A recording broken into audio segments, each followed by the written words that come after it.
Congregação do Senhor Jesus Cristo, o apóstolo Paulo, como temos visto, tem ensinado a respeito do Evangelho. Esse é o tema da sua carta. Falar com clareza o que é a mensagem de Deus para a salvação de pecadores. Falar a respeito do poder do Senhor que salva os perdidos, da justiça que vem de Deus, justiça de Cristo, que reveste aqueles que são injustos. Porém, meus irmãos, temos visto que o apóstolo, antes de apresentar para nós as riquezas do Evangelho, a forma cheia de sabedoria e rica da parte do Senhor em alcançar os homens, ele apresenta para nós, antes de tudo, a nossa necessidade. Ele tem feito isso a partir do verso 18 do capítulo 1, quando ele diz que a ira de Deus se revela do céu contra toda impiedade e perversão dos homens que detêm a verdade pela injustiça. Se de fato o homem tem rejeitado o Evangelho, uma das razões é porque o homem não compreende a necessidade que ele tem do Evangelho. E ele apresentou então, por um lado, a necessidade daqueles que vivem vidas imorais, daqueles que vivem em completa perversão, numa perversão tal que fazem aquilo que é contrário à natureza, aquilo que violenta o seu próprio corpo, como ele deu vários exemplos, e que não apenas praticam coisas inconvenientes, como ele disse, mas também aprovam a imoralidade. Compreendem que a vontade de Deus não tem nenhum valor em moldar ou guiar a vontade ou a vida do homem, mas vivem de acordo com a vontade do seu próprio coração, dão vazão a todo tipo de desejo e vivem na imoralidade. E então o apóstolo aponta para essa realidade e, como diz, vivem em loucura, vivem como nécios, vivem na insanidade do seu pensamento pervertido e, portanto, a ira de Deus repousa sobre eles. Porém, uma outra categoria, como começamos a ver na última exposição, daqueles que não vivem vidas imorais, aparentemente, que não vivem naquela impiedade, naquela profanação, naquela imundícia, naquela perversão toda de uma sociedade completamente entregue aos prazeres, mas se reveste de uma moralidade, até mesmo de uma religiosidade. Se reveste de uma forma de piedade que está aplaudindo o que o apóstolo Paulo disse com respeito aos gentios, mas que esses também são longe de Cristo. Esses também têm, embora vivendo numa vida aparentemente moral, aparentemente regrada, têm grande necessidade do Evangelho, pois se estribam numa falsa compreensão a respeito de Deus e a respeito deles mesmos. Nós vimos na primeira parte dessa exposição, iniciando no verso 1 do capítulo 2, como o apóstolo Paulo, então, corrige o entendimento desses hipócritas, desses falsos moralistas, no entendimento deles com respeito a Deus. Eles tinham a compreensão de que, de algum modo, o Senhor tem um julgamento parcial, de que o Senhor haveria de ter dois pesos e duas medidas no julgamento, e embora o Senhor, por um lado, seria rigoroso e firme no julgamento daqueles imorais, para com eles o Senhor haveria de, por alguma razão, torpe e vil, segundo o seu entendimento, passar a mão pela cabeça deles. Então o apóstolo Paulo apresentou uma visão correta a respeito de Deus, e ele disse: Deus é aquele que julga segundo a verdade. Ele apresentou a justiça de Deus, nos versos 1 a 11. Como Deus, ele não faz acepção de pessoas. Ele vai julgar o grego, vai julgar o gentio, mas primeiro o judeu. Aqueles que vivem numa aparente imoralidade, mas que não compreendem o julgamento de Deus. Não compreende que Deus não julga apenas pela aparência, mas julga pelo coração. E julga com justiça. Porém, meus irmãos, o apóstolo ele prossegue na sua análise da condição desses hipócritas moralistas, não apenas corrigindo o entendimento falso que eles tinham a respeito de Deus e da forma como Deus há de julgar o mundo, mas corrigindo também a forma como eles viam a eles mesmos. E, em geral, esse é o grande problema que todos nós temos, não é? Por natureza. Uma falsa visão de Deus e uma falsa visão de nós mesmos. Fazemos Deus segundo a nossa própria imagem e semelhança. Concebemos um Deus que nos agrada, que atende aos nossos concepções, às nossas concepções daquilo que Deus deveria ser. E por outro lado, temos uma visão distorcida a respeito de nós mesmos. Somos muito caridosos com nós mesmos, muito condescendentes com nós mesmos. Pensamos que de fato, se alguém merece ir para o céu, nós somos aqueles que devem estar no primeiro da fila. Pois vivemos vidas aparentemente morais, aparentemente regradas, até mesmo religiosos, vamos para a igreja, frequentamos os cultos, confessamos uma fé cristã, temos uma esperança, dizemos, no Senhor. Porém, na verdade, escondemos uma vida de pecado. Vivemos debaixo da hipocrisia. E, portanto, meus irmãos, o apóstolo passa a partir do verso 11, ou melhor, 12 do capítulo 2 até o final do capítulo, a desconstruir a visão que aqueles falsos moralistas tinham a respeito deles mesmos, apresentando que todos os privilégios que eles contemplavam, que eles tinham, que no final das contas dariam a eles um senso de segurança com respeito à salvação, com respeito ao juízo de Deus, estava completamente equivocado. Eles não compreendiam a realidade da sua própria vida. E nesses versos o apóstolo então ele deixa claro que ele está se referindo aos judeus. Quando no verso 17 ele se refere explicitamente a eles, aqueles que têm por sobrenome judeu. E de fato, meus irmãos, os judeus eram aqueles que se encaixavam no tempo do apóstolo Paulo de uma forma muito especial essa descrição.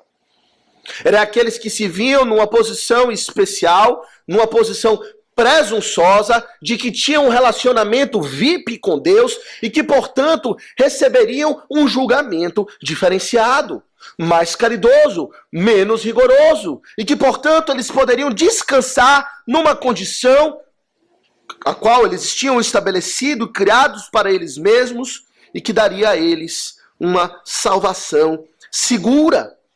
Porém, meus irmãos, embora ele fale aos judeus explicitamente nesses versos, se aplica a todos nós.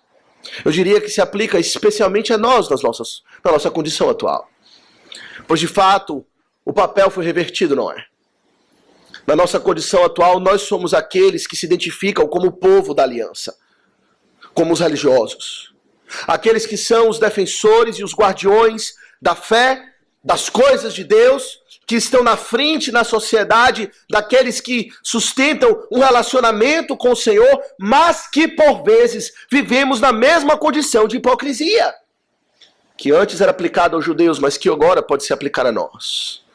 E portanto, meus irmãos, o que vemos é o apóstolo Paulo dando, por assim dizer, um grande balde de água fria, na percepção que eles tinham deles mesmos, para que de fato eles acordassem e percebessem que todos os seus privilégios, na verdade, estavam se acumulando para serem testemunhas contra eles mesmos naquele grande dia do juízo.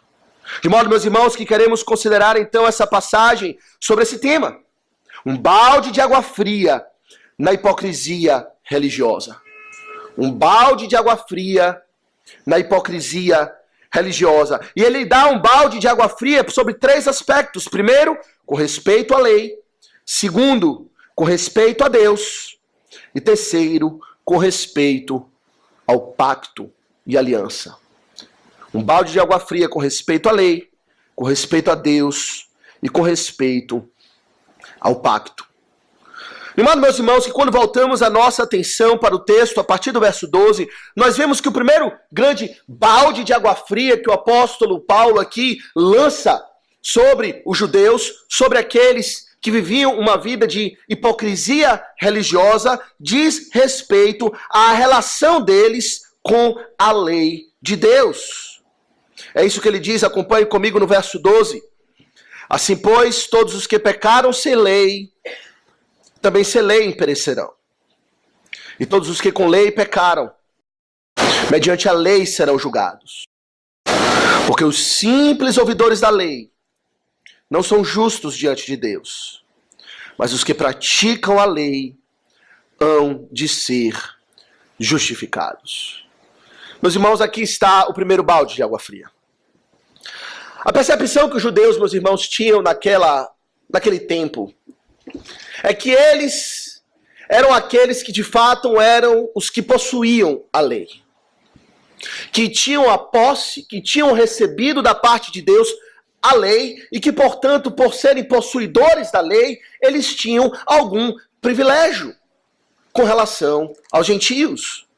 Essa expressão que o apóstolo Paulo aqui usa, assim, pois os que pecaram sem lei, também sem lei perecerão, e todos os que pecaram com lei, mediante a lei serão julgados. Essa expressão sem lei e com lei aponta para essa condição dos judeus. Os gentios eram aqueles que de fato estavam de uma forma externa sem lei. Eles tinham conhecimento de Deus, nós vimos no capítulo 1, mas o conhecimento de Deus pela revelação geral, pelaquilo que Deus se revela por meio da criação, as coisas que foram criadas. E tinham então um conhecimento de Deus, que de fato o Senhor disse, é claro, é suficiente para torná-los indesculpáveis, mas não era aquele conhecimento especial, aquele conhecimento íntimo. Era um conhecimento geral que os gentios tinham. Um conhecimento que todos tinham, por meio da contemplação da criação de Deus. Os céus revelam a glória de Deus, o firmamento anunciam a obra de suas mãos, e assim os gentios compreendiam isso. Mas aos judeus, meus irmãos, foi entregue a lei, a revelação especial. O Senhor, especialmente com o povo judeu, se comunicou não apenas de modo geral, mas de um modo íntimo. Nós vemos com respeito a Moisés, não é? Quando o Senhor diz que a ele falava face a face, o Senhor entregou a Moisés, e Moisés representando ali todo o povo da aliança, uma revelação íntima, uma revelação onde o próprio Senhor, diz a expressão, o dedo de Deus esteve em operação para revelar a sua vontade. E ao longo da história do povo de Deus, da antiga aliança, nós vemos isso. O Senhor se comunicando de forma especial, por meio dos seus santos profetas. Os gentios, quando pecavam, quando iam por algum caminho errado, o Senhor simplesmente os abandonava, deixava que fossem. Mas o seu povo da aliança, ele enviava os seus profetas para que anunciasse a vontade de Deus, para que revelasse qual é o caminho que deveriam andar, para que relembrasse a eles os termos da aliança, o qual eles firmaram com Deus no Monte Sinai. Eles tinham a lei. A lei era tão especial que foi colocada dentro da Arca da Aliança, as 2 tábuas da lei. E quando ele se refere aqui à lei, ele não está se referindo, entenda, de uma forma estrita apenas aos 10 mandamentos, ou às 2 tábuas da lei. Mas ele usa essa expressão para se referir ao todo o corpo de doutrina ou de palavra de Deus que vem por meio de revelação especial. Eles tinham, podemos dizer assim, usando a nossa linguagem moderna, eles tinham a Bíblia. E que confiança, não é? Nós temos a Bíblia. Deus entregou a nós a sua palavra. Significa que Deus está conosco, pois Ele quer se comunicar conosco. Deus deseja certamente ter uma relação conosco. E nos confiou, como o apóstolo Paulo vai dizer no capítulo 3, os oráculos de Deus. Porém, meus irmãos, o que o apóstolo apresenta aqui, e esse é um dos baldes de água fria que ele apresenta para os judeus, é que o mero fato deles possuírem a lei, deles terem recebido a lei, não dá a eles uma condição privilegiada diante de Deus, como eles pensavam. Pelo contrário, o fato deles receberem a lei, eles tinham, na verdade, uma maior responsabilidade. Esse é o primeiro balde de água fria. Ele diz no verso 12, assim, pois, todos os que pecaram sem lei, também sem lei perecerão. E todos os que com lei pecaram, mediante a lei, serão julgados. É isso que eles não compreendiam. Possuindo a lei, Eles entendiam: haveremos de ser absolvidos. Então haveremos de ser julgados. Temos a lei, temos a palavra de Deus, temos a Bíblia. Por que haveremos de entrar em julgamento? Mas o apóstolo Paulo apresenta a realidade diferente. Que embora por um lado Deus não faça acepção de pessoas, Ele não faça distinção entre gentil e judeu e há de julgar a todos igualmente, por outro lado Deus haverá de julgar com equidade. E a equidade de Deus, meus irmãos, diz respeito ao fato de que Deus há de julgar proporcionalmente ao conhecimento de cada um. Os gentios pecaram sem lei e, portanto, serão julgados sem lei. O Senhor haverá de ter um julgamento proporcional ao conhecimento que eles têm. Mas aqueles que pecaram com lei serão julgados mediante a lei. Serão julgados na proporção ou na equidade de Deus, pela proporção do conhecimento que eles tinham. E o fato deles terem a lei, deles conhecerem a vontade de Deus especial, revelada na palavra de Deus, não os torna mais tranquilos com respeito ao julgamento de Deus. Pelo contrário, traz a eles uma maior responsabilidade. Porque naquele dia o Senhor compreenderá que eles pecaram e pecaram com consciência. Pecaram com uma compreensão ainda mais clara da vontade de Deus, pois foi a eles revelado a palavra. Eles não poderão alegar ignorância, ninguém poderá. Eles, muito menos. E o fato, meus irmãos, esse primeiro balde de água fria é que eles receberão um juízo mais severo. É essa a ideia do verso 12. E é isso que a palavra de Deus nos ensina, não é? Que a quem muito é dado, muito é cobrado. Que o fato de recebermos e conhecermos a palavra de Deus não nos concede ou não nos dá uma condição privilegiada. Pelo contrário, aumenta em nós a responsabilidade de possuirmos a lei.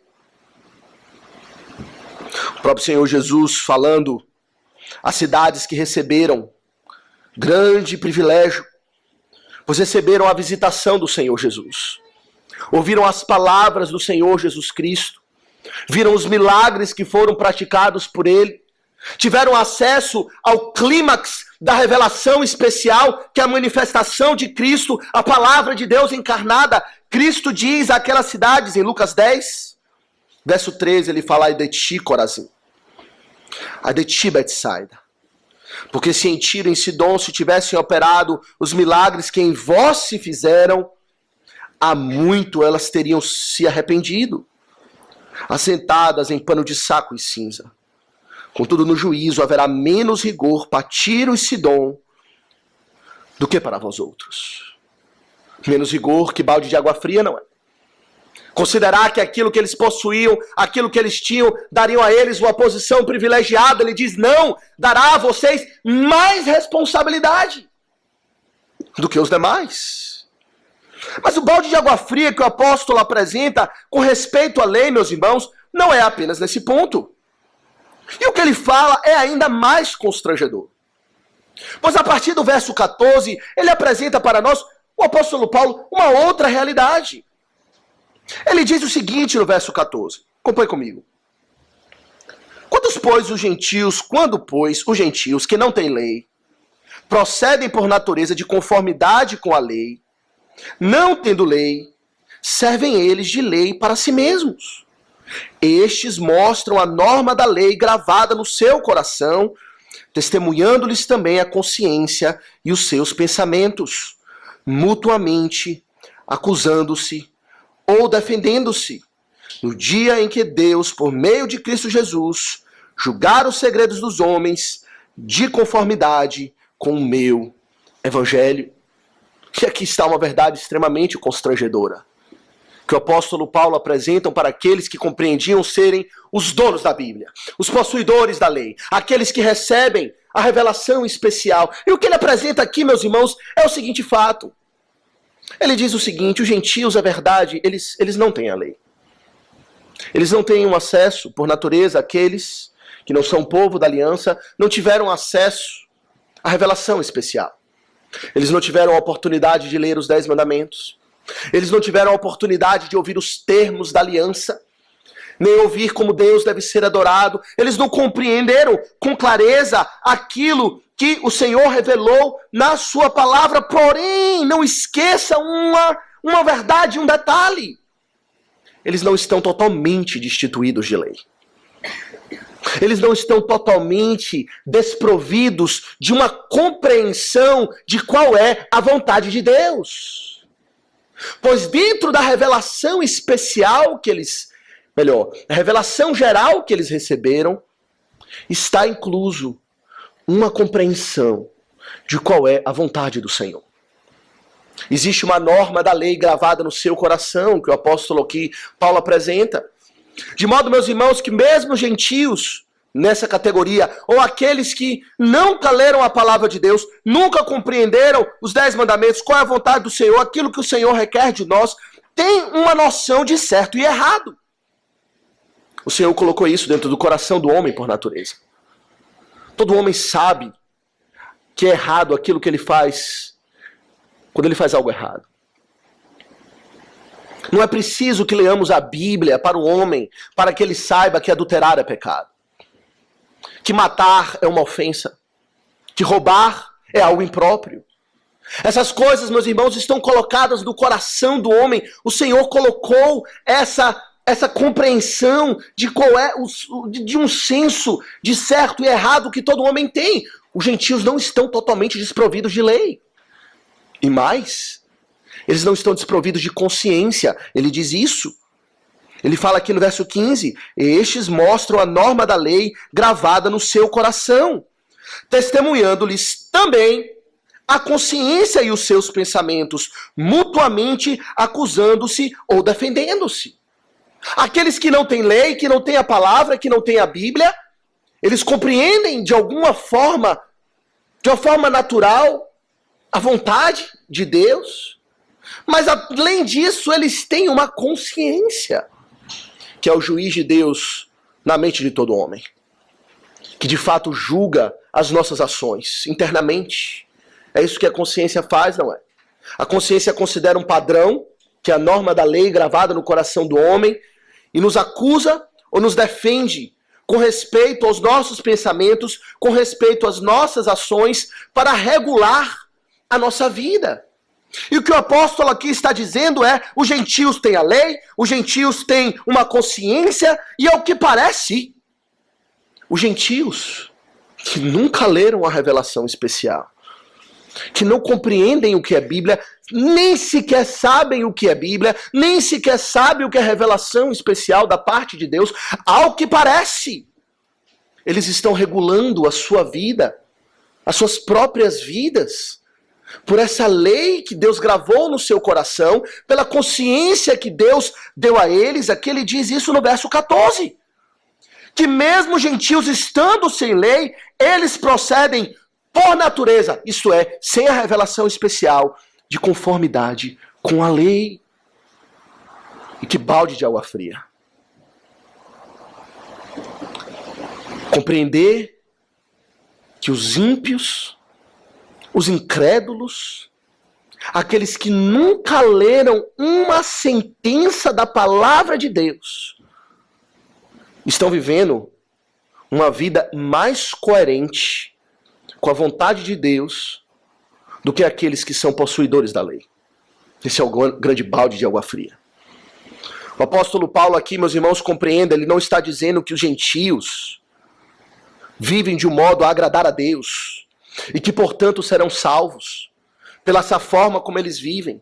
Mas o que ele está apontando é que, por vezes, quando olhamos para aqueles que não vivem debaixo da revelação especial, observamos, por natureza, uma vida mais coerente, uma vida mais moral. E aqueles que têm a Bíblia, que colocam a Bíblia debaixo do braço, são aqueles que violam a palavra de Deus. É terrível isso, não é? Quando contemplamos e compreendemos que, por vezes, incrédulos vivem de um modo mais reto do que nós, de que tem mais paciência do que nós, do que tem mais bondade e generosidade do que nós, do que são mais fiéis aos seus cônjuges do que nós em muitas áreas. Isso não é um constrangimento? Isso de fato não é um balde de água fria? Tudo bem, vocês têm a lei. Mas aqueles que não têm lei vivem vidas mais íntegras do que vocês. É isso que o apóstolo Paulo está dizendo. E você vai se jactar por causa disso? Você vai se vangloriar por causa disso, só porque você possui a lei, porque você conhece a Bíblia, porque você leu a Bíblia, porque a você foi confiado os oráculos de Deus? Que adianta se você não vive aquilo que você conhece? Se você vive como um hipócrita. É isso que ele apresenta, ele resume no verso 13, nesse primeiro balde de água fria, não é? Porque os simples ouvidores da lei não são justos diante de Deus, mas os que praticam a lei hão de ser justificados. Ouvir a lei, conhecer a revelação especial é um grande privilégio, sem dúvida alguma. É uma grande honra poder ter acesso à voz de Deus. Mas o que adianta se a gente ouve e não faz nada? Se a gente ainda por cima vive de uma forma ainda mais imoral do que aqueles que nunca ouviram a palavra do Senhor. O próprio Senhor Jesus Cristo, ele fala sobre essa incoerência, não é? No seu Sermão do Monte, um sermão onde ele faz de fato uma exposição da lei, onde ele pega os mandamentos e vai apresentando a real interpretação de cada um deles. No final do seu sermão, em Mateus, no capítulo 7, a partir do verso 24, o Senhor Jesus diz: todo aquele, pois, que ouve as minhas palavras e as pratica, será comparado a um homem prudente que edificou a sua casa sobre a rocha, e caiu a chuva, e transbordaram os rios, e sopraram os ventos, e deram com ímpeto contra aquela casa que não caiu, porque fora edificada sobre a rocha. E todo aquele que ouve estas minhas palavras e não as pratica, será comparado a um homem insensato que edificou a sua casa sobre areia. Caiu a chuva, transbordaram os rios, sopraram os ventos, e deram com ímpeto contra aquela casa, e ela desabou, sendo grande a sua ruína. Que privilégio seria estar ali sentado no meio da multidão, talvez numa grama verde, ouvindo uma pregação do Senhor Jesus. Ouvindo talvez o maior sermão que já foi pregado, o Sermão da Montanha. Quando Cristo de fato abriu a sua boca e falou das bem-aventuranças, e falou do caminho que de fato agrada a Deus, e falou do seu reino, o reino de Deus. Que privilégio estar ali sentado aos pés de Cristo e ouvir um sermão pelas bocas do profeta por excelência. Mas o Senhor Jesus disse: você ouve, entra por aqui e sai por aqui, sua ruína será muito grande, diz o Senhor. E talvez você até dissesse: eu estive ali. Quando alguém talvez depois comentasse: você ouviu o Sermão da Montanha? Você ouviu Jesus pregando como quem tem autoridade? Não como os escribas. Talvez você até se jactasse: eu estava ali no meio daquela multidão. Eu posso dizer: eu testemunhei, eu ouvi o Sermão da Montanha. Mas o que adianta, o Senhor Jesus disse, é ouvir e não praticar. Meus irmãos, que adianta termos a palavra de Deus, colocarmos debaixo do braço, ou até mesmo abrir e lê-la com afinco, ou até mesmo estudá-la e conhecê-la profundamente, se ela não transforma a nossa vida, se ela não muda e molda a nossa forma de ver, de enxergar o mundo, de enxergar os nossos atos, não de fato vivemos em sinceridade pelaquilo que o Senhor apresenta na sua palavra, com fé e arrependimento sinceros diante de Deus, que adianta? O balde de água fria do apóstolo Paulo é: você apenas está acumulando ira para o dia da ira. Se você vive com confiança nesses privilégios, sem de fato executar a responsabilidade que esses privilégios trazem, eu lhe pergunto, a mim mesmo e a todos nós. Meus irmãos, nós temos um grande privilégio, como talvez nenhuma outra geração teve, de ter acesso à vontade de Deus. Todos nós aqui, sem exceção, temos acesso à palavra de Deus. Múltiplas versões. Constantemente, a qualquer momento, podemos abrir a Bíblia, e agora de forma digital, não precisamos nem carregar esse calhamaço para em qualquer lugar para ter acesso à Bíblia. Está no nosso bolso, 24 horas por dia, em qualquer lugar onde a gente estiver, temos acesso à palavra de Deus. E temos tido não apenas a palavra lida, mas também explicada, pregações. Nós temos a lei. Pereceremos com a lei? Será grande a nossa ruína? Ou a palavra de Deus tem sido operada em nós? Tem operado aquele lavar purificador nas nossas vidas, transformando a nossa vida verdadeiramente. Se vivemos como hipócritas, esse privilégio será acúmulo de ira para o dia da ira. Mas, meus irmãos, ele apresenta um outro privilégio que os judeus se jactavam, se vangloriavam, se gabavam, que também, de fato, era uma compreensão errada do privilégio que eles tinham, e que, na verdade, do mesmo modo, era acúmulo de ira se eles não usassem dos privilégios da maneira correta. E o privilégio, meus irmãos, é o relacionamento deles para com Deus e para com os demais. Pois os judeus poderiam dizer: nós verdadeiramente nos importamos com Deus. Os gentios não estão nem aí para Deus. Os gentios, aqueles que foram descritos de forma dura no primeiro capítulo, vivendo em imoralidade, não estão dando a mínima para a vontade de Deus, mas nós não. Nos gloriamos em Deus, ele diz. Nós judeus, que vivemos na hipocrisia religiosa, nós somos aqueles que de fato vivem falando em Deus. Estamos na igreja em todo tempo. Deus, de fato, é o centro da nossa vida, talvez você diga.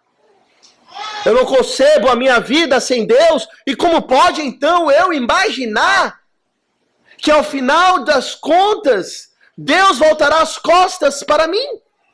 É exatamente isso que ele apresenta. Veja comigo no verso 17.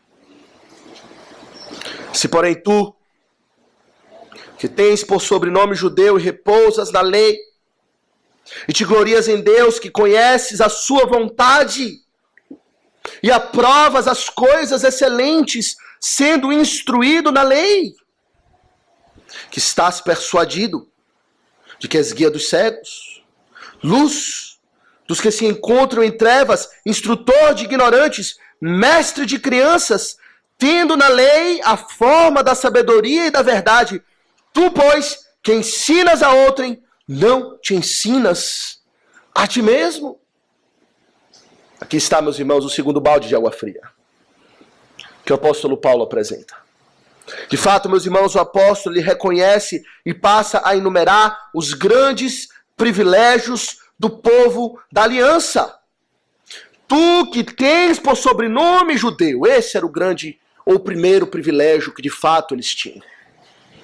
Ser judeu significa fazer parte do povo escolhido. Faço parte da família de Deus. Ter o sobrenome judeu é essa a ideia, não é? O sobrenome vincula a família que pertencemos. E ter por sobrenome judeu quer dizer pertencer à família de Deus. Salmo 135, verso 4, o Senhor diz: pois o Senhor escolheu para si a Jacó e a Israel para a sua possessão. Somos do povo escolhido, eleitos pelo Senhor. Fazemos parte daquela família toda especial e divina. E de fato o Senhor falou isso. O Senhor disse que esse povo era o povo da aliança. O povo que ele separou para ser, como ele mesmo fala em Êxodo 19, a minha propriedade peculiar e exclusiva, especial dentre todas as nações. Toda a terra é minha, diz o Senhor, mas o judeu, o povo da aliança, é minha propriedade peculiar. E, meus irmãos, isso trazia grande conforto, grande segurança para aqueles que tinham esse sobrenome. Eu sou da família de Deus. Mas além disso, ele diz, repousas na lei. Há aqui talvez um certo sarcasmo do apóstolo Paulo. Quando ele diz que não apenas eles tinham a lei, mas eles repousavam na lei. Confiavam na lei. Depositavam a esperança deles, não em Deus, mas talvez na lei. E aqui o apóstolo já apresenta talvez uma crítica velada, embora ele esteja apenas enumerando os privilégios, mas mais do que isso, ele diz no verso 17, e te glorias em Deus. De fato, essa era a posição do judeu. Para o judeu, Deus era o centro da sua vida. Deus haveria de regular todas as áreas da sua vida. Jamais um judeu se comportaria de forma irreverente na presença de Deus. Deus é o tudo para eles. Pergunte o que é mais importante na sua vida. Ele dirá Deus. Sem sombra de dúvida. Ele se gloria em Deus. Confia em Deus. E assim é com todo aquele que é hipócrita religioso. Com muitos de nós. Quiçá todos nós. Se perguntarmos para muitos de nós quem é mais importante na sua vida, talvez todos diremos Deus. Mas ele vai mais para frente. Verso 18, conheces a sua vontade? Conhece verdadeiramente? Eles não apenas possuem a lei, mas eles conhecem a lei, conhecem a vontade de Deus. E aprovas as coisas excelentes sendo instruído na lei. Que grande diferença dos gentios, não é? Que como ele falou no verso 32 do capítulo 1, eram aqueles que aprovavam as práticas imorais. Ele diz, nós não aprovamos isso. Nós aprovamos as coisas excelentes. Reconhecemos que aquilo que Deus dá valor, nós também damos valor. O nosso esquema de valor está alinhado com os valores de Deus. Aprovamos a família. Defendemos ao Senhor o culto, a adoração, a vida regrada.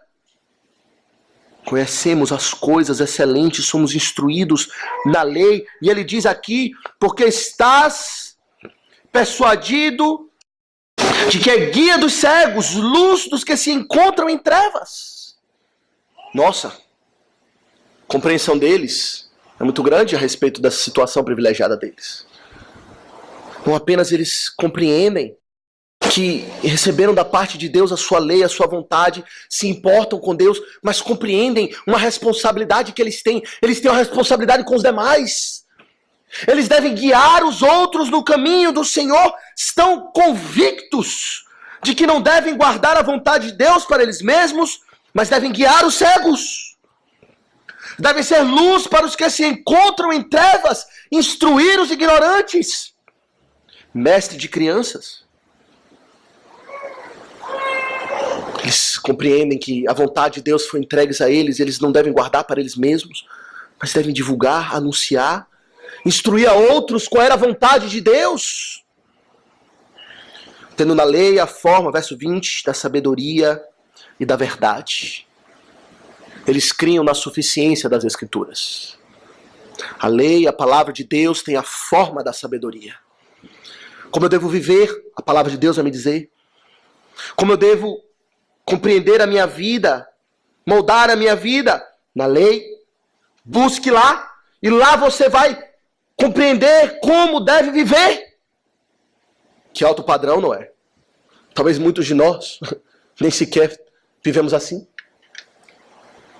Mas o grande balde de água fria é a hipocrisia novamente.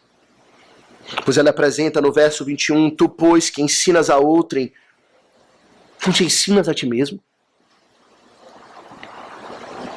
Tu que pregas que não se deve furtar, furtas? Dizes que não se deve cometer adultério e o cometes? Abominas os ídolos e lhes roubas os templos? porque te glorias na lei. Desonras a Deus pela transgressão da lei. Que balde de água fria não é? Para aquele que se considera mestre, guia dos outros, e ele mesmo não aprendeu aquilo que ele ensina. Ensina a outros, não ensina a si mesmo. Vive em total hipocrisia, porque prega e ele mesmo não vive. E o apóstolo aqui, ele dá 3 exemplos. 3 exemplos contundentes: o furto, o adultério e a idolatria. Talvez o apóstolo tenha selecionado esses 3 pecados, pois eram 3 pecados que certamente eram horrendos, abomináveis para qualquer judeu, para qualquer um do povo de Deus, para aquele que de fato é um religioso, é um moral, que vive e se gloria em Deus, repousa na lei, tem a lei, a forma de sabedoria e da verdade. Adultério, furto, idolatria, jamais! Mas o apóstolo Paulo não é bem assim não, e você sabe que não é bem assim. Você diz que não se deve furtar, mas furta. Como? Os pequenos furtos. Os pequenos pecados que passam desapercebidos dos olhos das pessoas. Naquele tempo havia, alguns entendem, da parte dos judeus, a compreensão de que se eles estavam negociando um judeu com outro judeu, eles deveriam ser justos nas suas negociações. Mas se eles estivessem negociando com cachorros gentios, não tinha problema nenhum usar uma balança falsa, uma balança enganosa. Usar um peso um pouquinho adulterado e lucrar um pouquinho mais. Problema nenhum. Problema nenhum fazer aquele pequeno furto. Problema nenhum não andar em integridade em todo o tempo. E você que está aí na sua torre de marfim, apontando dedos para os outros, pregando, não furte, não furte, não furte. Você também dá suas furtadas. E você não compreendeu a lei? Que você disse ser mestre em ensinar? Com respeito ao adultério também? Ah, que pecado horrível. Nós lemos daquele caso, não é? Em João 8, quando uma mulher foi pega em flagrante adultério, eles pegaram em pedras para tirar. Puseram um pecado horrível. Mas o Senhor Jesus deixou claro: quem aqui não pecou, atire a primeira pedra. Pois eles adulteravam também. A forma como os judeus faziam isso de forma peculiar era banalizar o divórcio. O Senhor Jesus mesmo falou sobre isso, que eles não viam problema nenhum se divorciar por qualquer razão. Desgostou da mulher? Manda embora, porque na verdade quer outra. Já está velha, vamos trocar de 60 por uma de 20. Manda embora essa, arranja uma mais nova. Essa aqui tá chata demais, manda embora, tem que suportar a ladainha. Manda embora, arranja uma outra mais. Renovar, né? Adultério. Não compreende o padrão de Deus, de moralidade, do que a lei de fato requer. Eles distorcem a lei ao seu bel prazer, e nós não fazemos isso também. Não pecamos dessas maneiras. Talvez não exatamente dessa, mas de outras. Apontamos o dedo para os homossexuais, como aqui o apóstolo falou tão duramente, imorais, impuros, terríveis, abominação, perversão. E tudo isso é verdade. Enquanto isso, nós não olhamos para os nossos próprios pecados, para o nosso próprio adultério, olhos cheios de lascívia e cobiça. E talvez o mais pesado aqui foi o que ele disse depois: abominas os ídolos e rouba-lhes os templos. Não havia nada mais que pudéssemos dizer assim, que aborrecesse mais o judeu do que o conceito de idolatria. Pois eles adoram um único Deus. Ouve, Israel, o Senhor nosso Deus é um único Deus. Esse era, de fato, o grande confissão de fé de todo judeu. Jeová é um único Deus. No tempo de Jesus. Mas ele fala: se você odeia tanto a idolatria, por que roubas os templos? E comete o pecado da idolatria à sua maneira. Existe aqui grande discussão sobre o que significa roubar os templos. Roubar os templos. Pelo menos 2 interpretações. Há uma interpretação literal aqui, onde os judeus, ao conquistar povos, embora eles dissessem que odiavam a idolatria, eles não tinham dificuldade nenhuma em saquear os templos de ídolos para levar toda a sua parafernália de ouro, de prata, talvez bens preciosos que tivessem em templos pagãos. Ou que, embora talvez eles dissessem que odiassem a idolatria no mercado, se tivesse que negociar um objeto que estava ligado à idolatria, eles não tinham problema nenhum. Problema nenhum. São apenas negócios. Negócios são negócios, não tem nada a ver. Eu não estou adorando isso aqui. E eles tocam naquilo que eles odeiam. Que incoerência. Outra interpretação é de que aqui ele está falando de sacrilégio contra o próprio Deus. Não apenas roubar os templos, mas no relacionamento que eles têm com o próprio Deus. Deus que eles adoram. Eles cometem sacrilégio, o que significa tratar de forma desrespeitosa aquilo que é santo. E assim roubavam o templo do Senhor mesmo. Davam um jeitinho de violar a lei de Deus.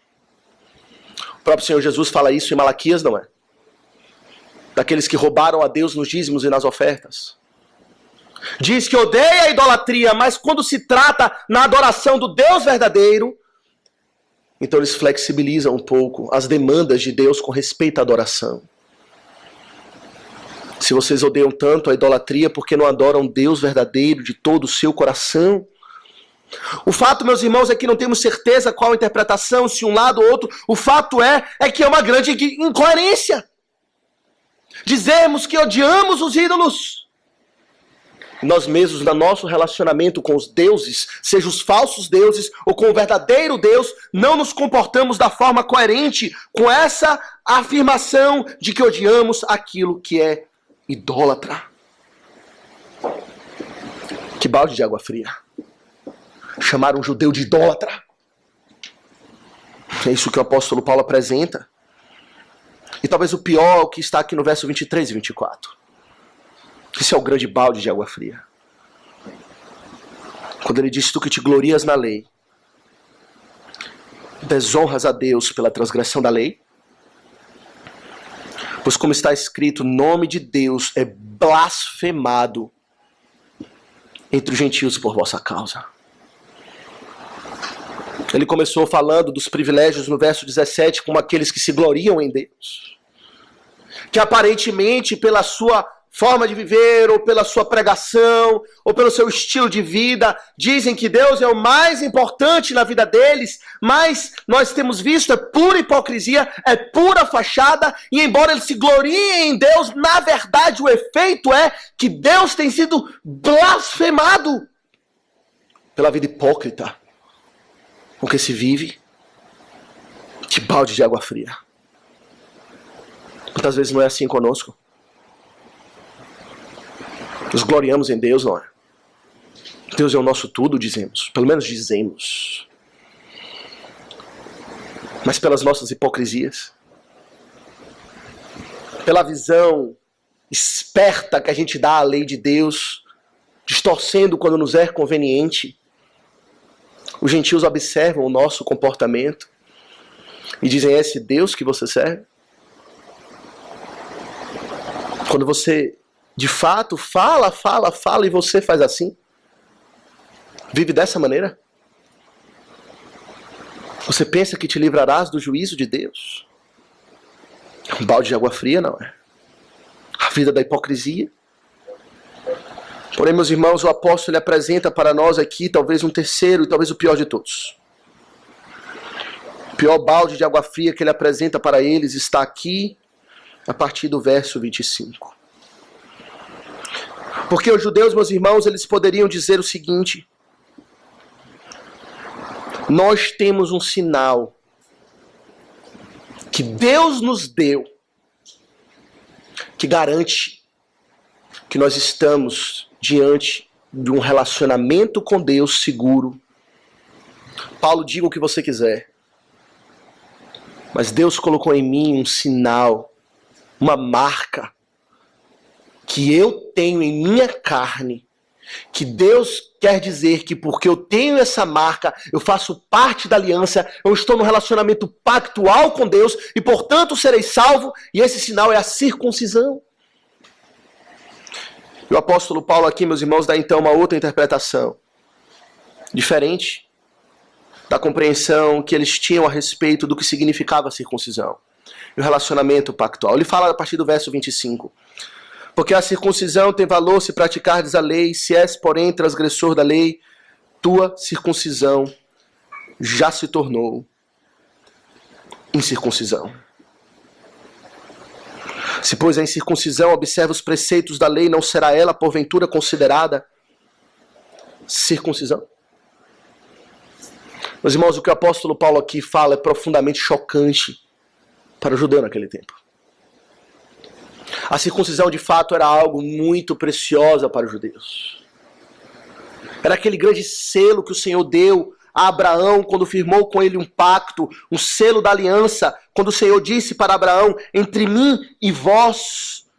O Senhor diz lá em Gênesis 17, a partir do verso 9 até o verso 14, que essa circuncisão seria um selo de que entre eles existe uma aliança. A minha aliança, diz o Senhor, estará na vossa carne e será aliança perpétua.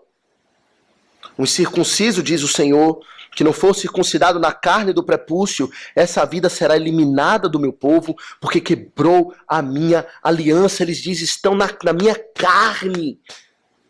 A marca da aliança, eu pertenço ao povo de Deus, foi Deus que me deu esse sinal e ninguém me tira. O apóstolo Paulo diz, não é bem assim. Você não compreendeu o que significa esse selo.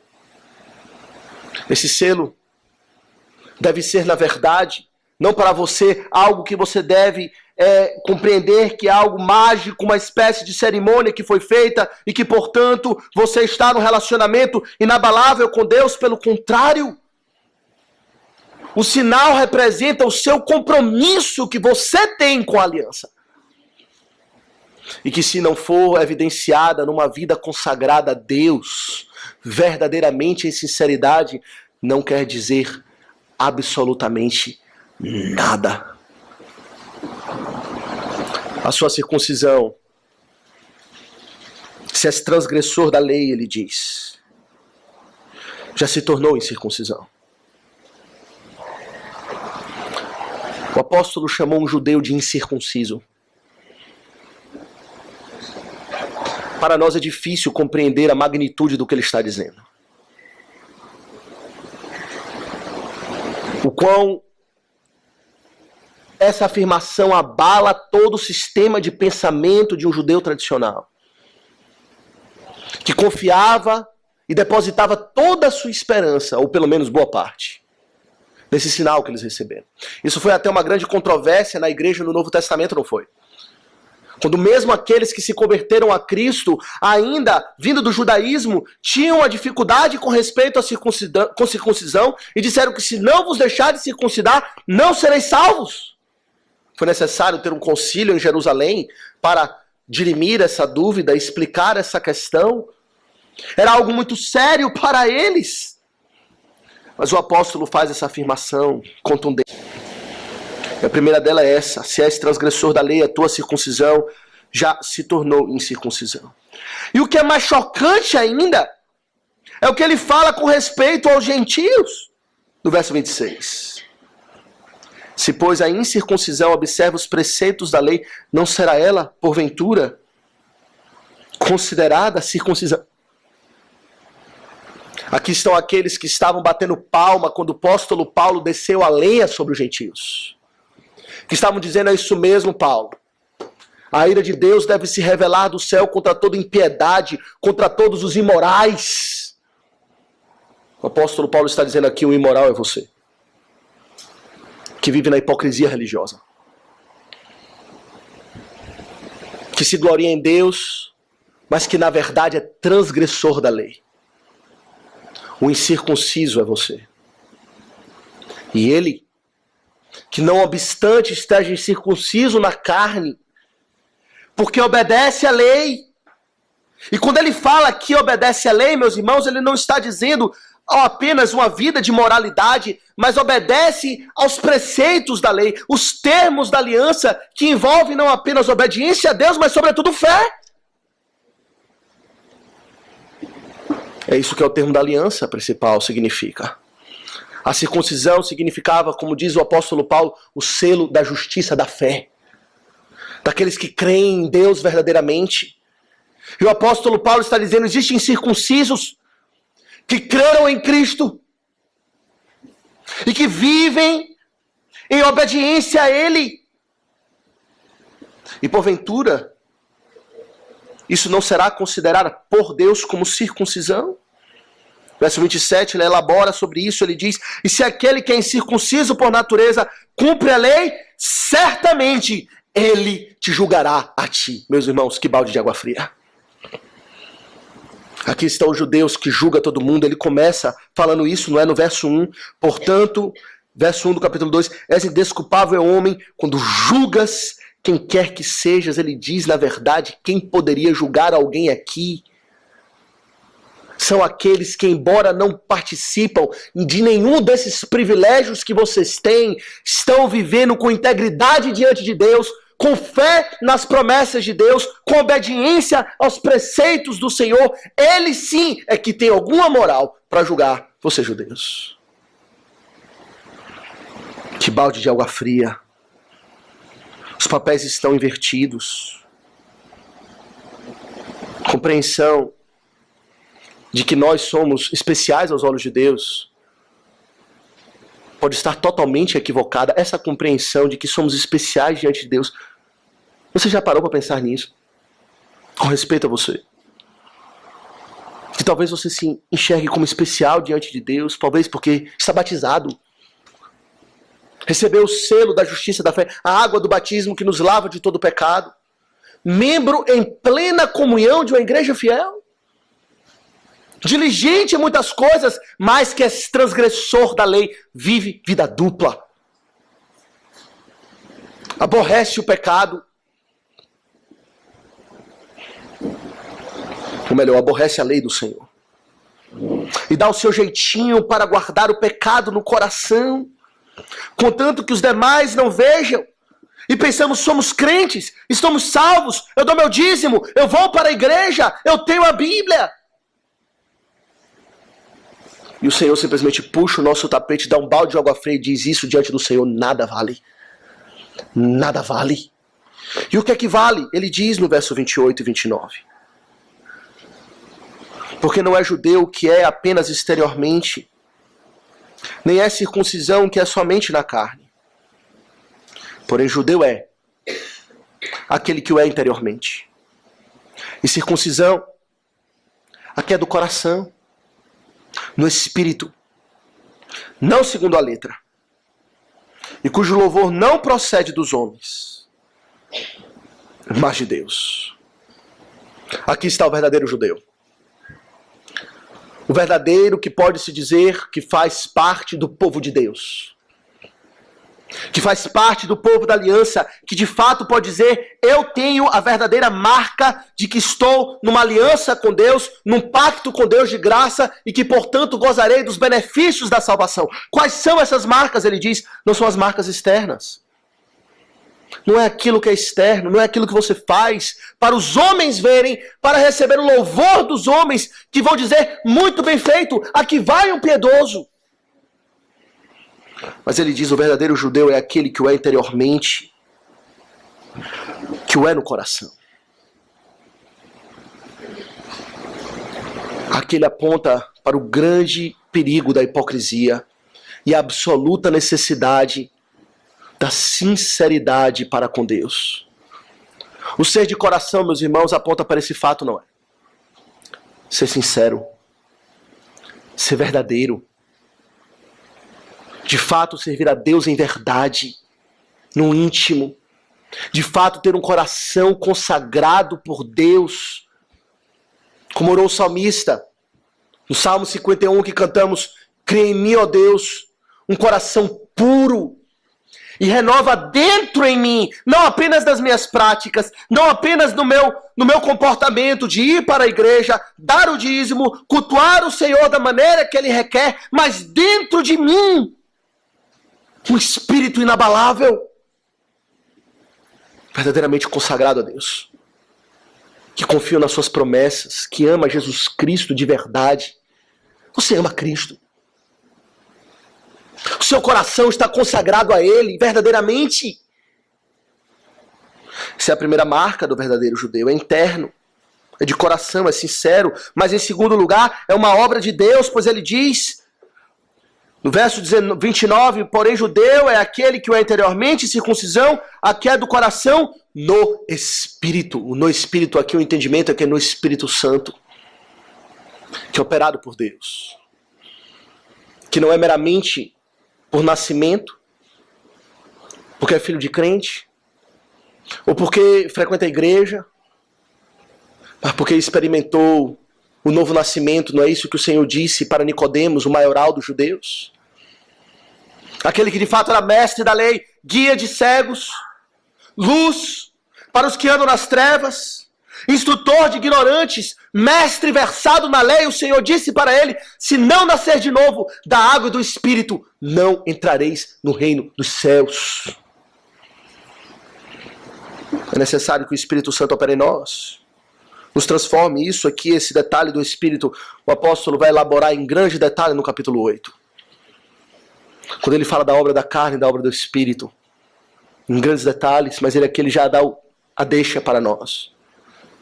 Que a obra verdadeira de Deus, daquele que é do povo de Deus, é uma obra operada pelo Senhor mesmo.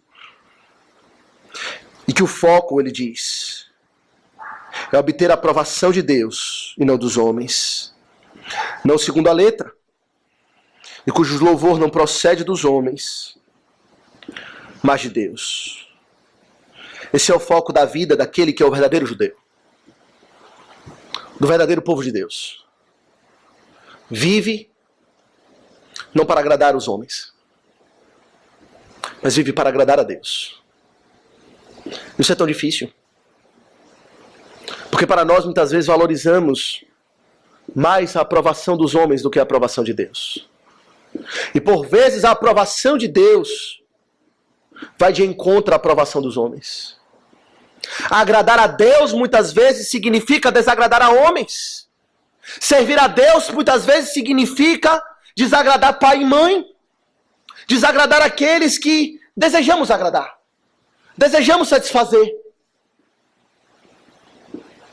E damos mais valor aos homens do que a Deus. E aquele que opera assim, dessa maneira, ele diz, não é verdadeiramente meu povo. É um hipócrita. Um grande balde de água fria, não é? Servir a Deus em verdade no coração. Essas três coisas, meus irmãos, são um grande golpe na vida do hipócrita. Todo o seu privilégio não quer dizer nada, se não for acompanhado por uma fé sem fingimento, como diz o apóstolo Paulo em outra passagem. Pelo coração consagrado a Deus, por uma vida zelosa de boas obras para com o Senhor. De modo, meus irmãos, em conclusão, considere, em primeiro lugar, o poder destruidor da hipocrisia religiosa. Meus irmãos, a hipocrisia religiosa cega o homem. Pois enquanto ele está recebendo os louvores de Deus, os louvores dos homens, ele traduz e ele engana a si mesmo, pensando que ele está recebendo também o louvor de Deus. Quando uma coisa não tem nada a ver com a outra. A hipocrisia cega o homem.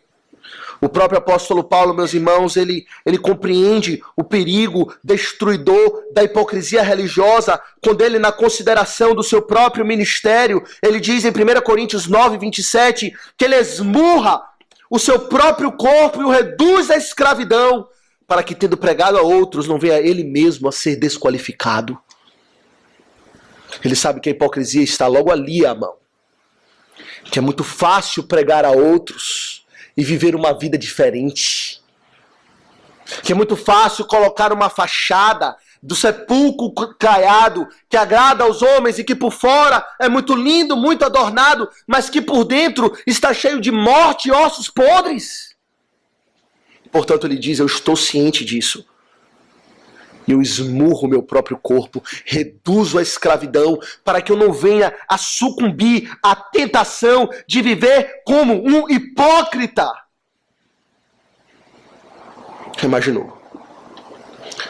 ser instrumento de Deus para a conversão de muitos, ser verdadeiramente um guia de cegos, luz para os que andam em trevas. Mas a nossa própria luz, na verdade, é trevas. O Senhor Jesus, ele reflete sobre isso no Sermão do Monte, não é?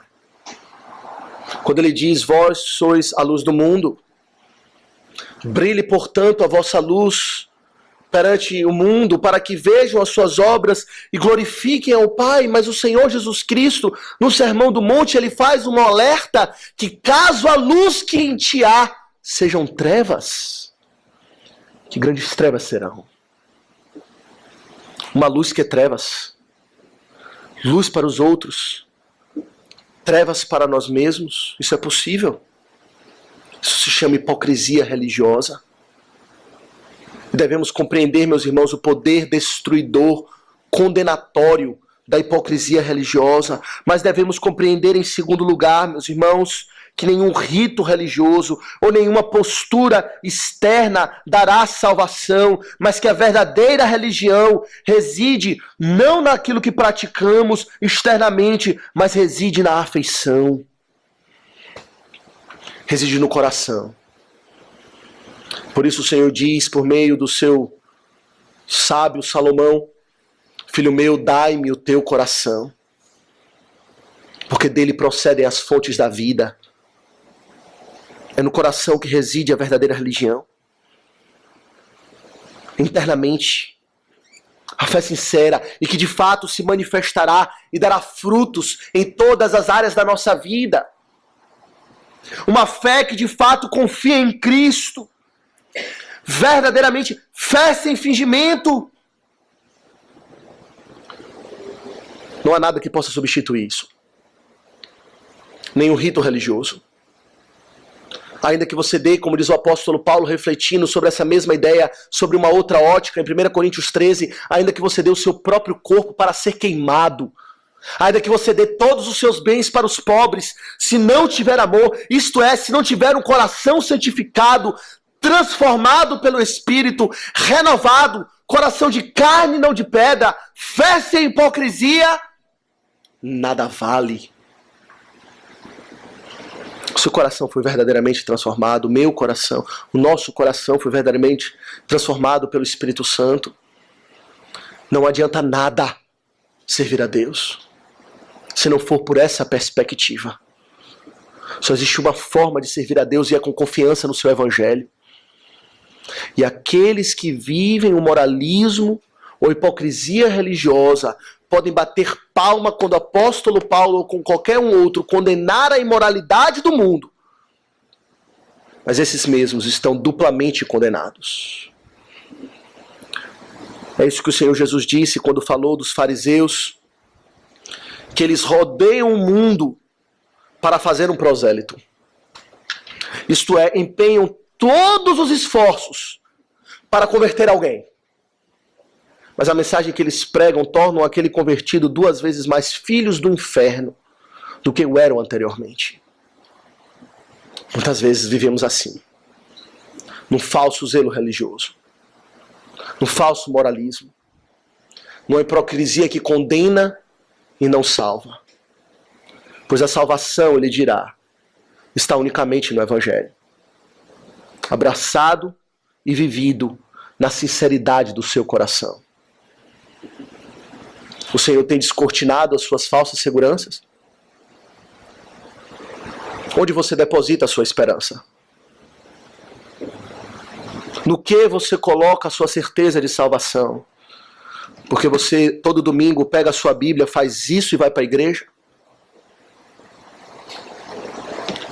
Ou porque você verdadeiramente confia em Cristo e a sua vida está sendo transformada por Ele, e isso é a grande evidência de que você verdadeiramente confia nele? Você pode dizer, como o apóstolo Paulo, que pela graça de Deus sou o que sou? Que Deus verdadeiramente tem me transformado? Se não, resta apenas uma certa expectação horrível de juízo. Como diz o apóstolo, escrevendo aos Hebreus. Porque Deus é fogo consumidor. Deus julga segundo a verdade. Que o Senhor nos abençoe. Amém.